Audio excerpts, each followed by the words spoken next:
I was exposed to something about several months ago called dynamic meditation, something that someone by the name of Osho, an enlightened person, had come up with. How does it go? It's a fairly complicated 5-step procedure, but the gist of it is to get yourself worked up, both physically, and it's a very in-depth, heavy breathing exercise in addition to moving, jumping around. The gist of it is to cause a disconnect from your mind and your body. Excellent. So what it is, it's a process to distract you from whatever drum you've been beating. Mm-hmm. In other words, the process of meditation, the reason we teach it at all is that when you quiet your mind, you stop thought. And when you stop thought, you stop any resistance. Right. When you stop resistance, your vibration raises, and then you align with your source energy. But this doesn't seem like it's quiet. It's the opposite of quieting the mind in the sense that it's supposed to have the effect that it disconnects your body and your mind so that the cells in your body can lose, I guess, so describe bad this, memories. Describe this idea of working yourself up. How does it, what? It literally looks like the most intensive part is in the first couple steps of it are basically, you almost look like a chicken. You're kind of dancing up around and you're just heavy. Whoa, bang my head on the microphone. Okay. But that's kind of what it looks like. And so sometimes a child will get into a crying jag where they will behave in a similar way, and what actually happens is their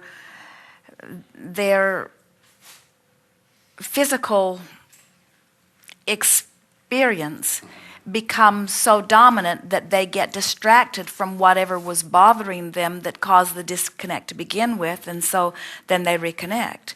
It is why runners often find themselves in a sort of zone or in a sort of state, because they're focused so much upon the physical requirement that they can't focus upon the things that caused vibrations to activate that disconnected them. So it's something along those lines that it feels like they have found. We would say the later part of the process, I mean, if someone from the outside was looking in on this, I mean, it literally looks like someone is going crazy after this disconnect happens. It could be emotion, crying, well, you know what's yelling, interesting? Laughing, screaming. It could be anything. As we talk about this emotional range, and many of you who've been following us for a while know that we are endless spewers of processes. We feel sorry for any of you who are trying to do them all because there are so many of them. But depending upon where you are in this emotional meter, some processes work better for you than others. It just sort of depends on where you are. So this sounds like if it were a process that were in our bag of tricks, it would be a process that we would encourage to apply if you were in a place of very strong resistance, because it would be something that would distract you and give you maybe a footing that would, and perhaps that's what they're shooting for. What happens? Have you been through the process yourself? I went through the process once or twice. And what happened to you as you moved through? I didn't feel anything. I didn't feel... Well, then that is because you were at a higher vibration than the process would deal with before you... So as you get... You see, here's the thing. If you jump into a process that is for a heavier duty, more resistant vibration, then it can serve to lower your vibration rather than serve to raise your vibration, or it has no effect at all. And so...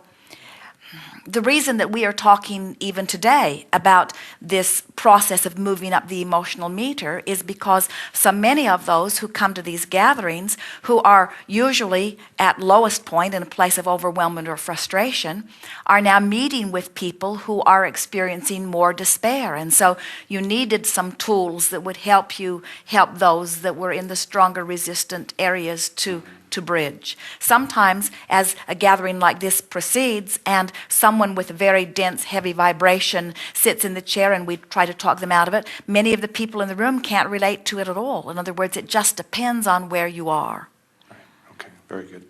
It feels to us that they are on to something, and it feels to us that in the same way that running distracts you, or in the same way that even that a temper tantrum can distract you, we can see an application for it. But we think that it is too extreme and too heavy duty for the majority of people to jump into. And that's why most of you, if you were to attempt it even here today, it would either leave you unaffected, or you would wish you hadn't done it when you were done. Okay.